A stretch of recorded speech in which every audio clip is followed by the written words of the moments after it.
welcome back to my channel. Apa kabar semuanya? Semoga semuanya selalu sehat-sehat. Nah, sebentar lagi kan mau tahun baru nih, 2021. Pertanyaannya adalah, kalian sudah move on atau belum? Aku juga mempertanyakan ini sama diriku sih. I'm only human.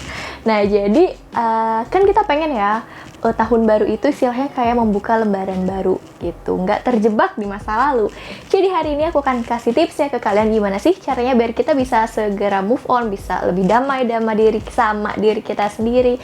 Makanya simak video ini sampai akhir, tapi jangan lupa dukung aku dengan subscribe, like, dan juga komen videonya, dan share juga ke teman-teman kalian yang mungkin masih belum move on juga.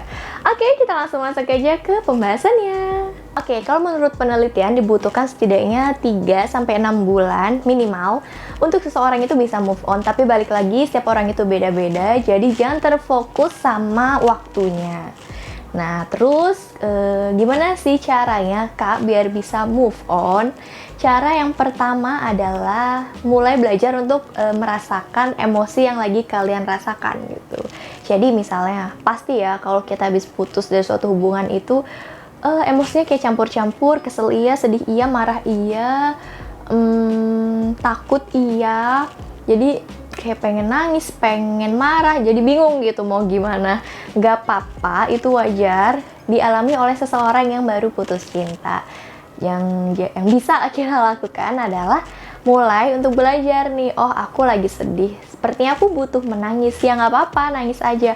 Oh aku lagi marah nih, kayaknya aku butuh sesuatu untuk melampiaskan emosi aku, boleh, tapi dengan cara yang sehat. Karena sebagai individu yang sehat itu, kita perlu untuk tahu gimana sih cara kita mengelola dan menyalurkan emosi secara sehat. Mungkin kalau misalnya kalian yang sekolah olahraga bisa dengan Thai boxing ataupun ya sekedar lari, itu juga udah bisa menyalurkan emosi kalian dan lebih sehat kan tentunya. Jangan malah melampiaskan ke orang lain, misal marah-marah sama orang lain, atau mungkin cari pasangan baru. Ada yang suka kayak gitu, cari pasangan baru biar lebih cepat move on-nya. Enggak kayak gitu. Kenapa? Nanti kita bahas di sini juga.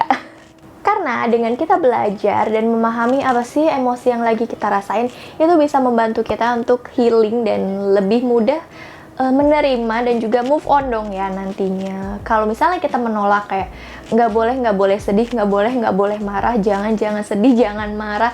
Nah itu justru akan membuat kita kayak terjebak gitu. Jadi kita tuh nggak tahu ini sebenarnya emosi apa, kita jadi nggak bisa belajar emosi dan akhirnya kita akan lebih sulit untuk menerima. Cara yang kedua yaitu berdamai dengan masa lalu.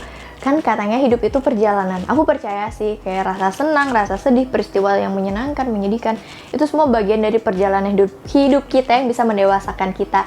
Dan ingat, termasuk sih mantan kamu dan hubungan kamu itu, semuanya bagian dari perjalanan kamu yang ada di masa lalu. Ingat ya, di masa lalu.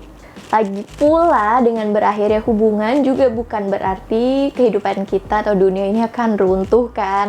Kemarin sebelum ada dia juga kamu baik-baik aja ya kan. Jadi kita perlu menyimpan semuanya di istilahnya kayak kotak masa lalu gitu. Dan bersiap-siap untuk melangkah ke depan. Karena gini, percuma kalau misalnya kita masih kayak apa ya, terus-terusan menyalahkan diri kita gitu. Duh kenapa ya kemarin aku nggak kayak gini di hubunganku, duh harusnya bla bla bla bla bla, duh kenapa ya kok dia gini-gini.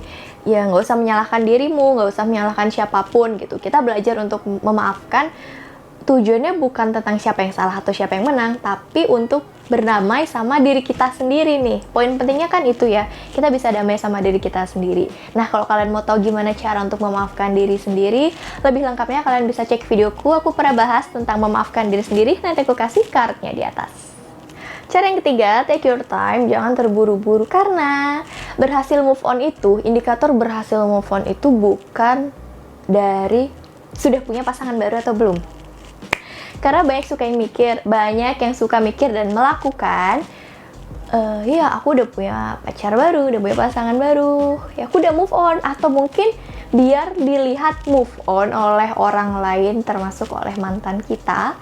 Nggak kayak gitu caranya, karena menjalin hubungan itu perlu bekalnya apa aja sih?